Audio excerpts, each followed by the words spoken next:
Everyone, તમારા બધાનું ફરી એકવાર સ્વાગત છે જેબીસ કિચનમાં। આજે આપણે કંઈક અલગ જ રીતથી આ બટેકાની ફ્રેન્ચ ફ્રાઈઝ બનાવવાની છે, તો ચાલો બનાવવાનું શરૂ કરીએ। તો સૌપ્રથમ એક પ્રેશર કુકરમાં 3 થી 4 મીડિયમ સાઇઝના બટેકા લેશું અને તેને આ રીતે કટ કરી લેવાના છે, એટલે અંદરથી સરખી રીતે બફાઈ જાય। બધા જ બટેકા આ રીતે કટ થઈ જાય એટલે તેમાં 1 ગ્લાસ જેટલું પાણી એડ કરીશું અને થોડું મીઠું એડ કરીશું। પછી તેને 3 થી 4 સીટી વગાડી લઈશું અને ગેસ મીડિયમ રાખીશું, એટલે બટેકા સરખી રીતે બફાઈ જાય। બટેકા બફાઈ જાય એટલે તેમાંથી પાણી કાઢી લેવાનું છે અને બટેકાને આ રીતે બાઉલમાં લઈ લેવાના છે અને પછી તેને થોડીવાર ઠંડા થવા દઈ અને બધી છાલને આ રીતે ઉખાડી લેવાની છે। જો તમે અમારી ચેનલ પર નવા છો તો ચેનલને સબસ્ક્રાઈબ કરવાનું ભૂલતા નહીં। બધા જ બટેકાની છાલ ઉખડી જાય એટલે તેને એક બાઉલમાં લઈ લઈશું અને પછી તેને સરખી રીતે મેશ કરી લઈશું। આવી નવી રેસીપી જેબીસ કિચનમાં વીકમાં 3 વાર આવે છે, મંગળવારે, ગુરુવારે અને શનિવારે, તો જરૂરથી જોજો। બટેકા સરખી રીતે મેશ થઈ જાય એટલે આપણે ફ્રેન્ચ ફ્રાય ઉપર નાખવા માટેનો મસાલો તૈયાર કરી લઈએ। તો એક વાટકી લઈશું અને તેમાં 1 ચમચી જેટલો ચાટ મસાલો અને 1 ચમચી જેટલો આમચૂર પાવડર નાખીશું અને થોડું ધાણા જીરું અને થોડું મરચું એડ કરીશું અને પછી તેને સરખી રીતે મિક્સ કરી લઈશું। સરખી રીતે મિક્સ થઈ જાય એટલે આપણે જે બટેકા મેશ કરીને રાખ્યા હતા તેમાં થોડો મસાલો એડ કરીને તે તૈયાર કરી લઈએ।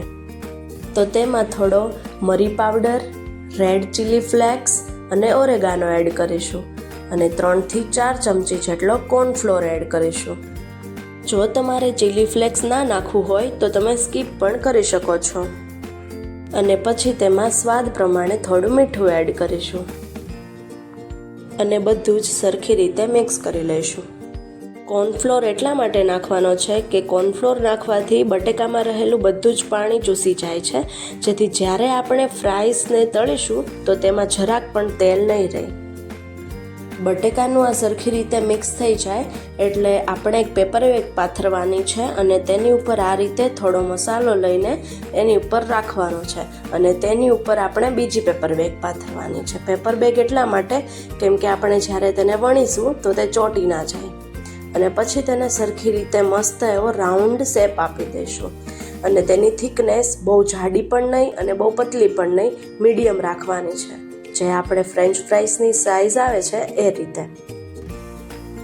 તો હવે આ ફ્રેન્ચ ફ્રાઈનું વણાઈ ગયું છે, તો તમે જોઈ શકો છો કે મસ્ત એવો રાઉન્ડ શેપ પાઈ ગયો છે અને બહુ જાડી પણ નહીં અને પતલી પણ નહીં, એ રીતે વણાઈ ગઈ છે। તો હવે તેને આ રીતે કટ કરી લઈશું।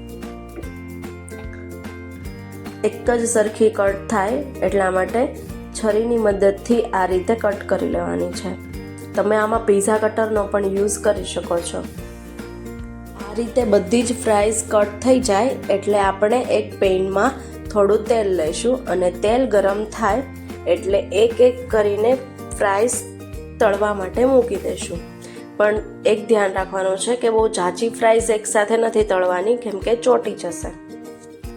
ઉનાળાનું વેકેશન ચાલુ જ છે તો ઇવનિંગ સ્નેક્સમાં કંઈ વિચારવાની જરૂર નથી, આજે જ આવી રીતે ફ્રેન્ચ ફ્રાય બનાવી લો, તમને અને ઘરના બધાને જરૂરથી સારી લાગશે, કારણ કે આ જલ્દી પણ બની જાય છે અને વળી ક્રિસ્પી પણ લાગે છે।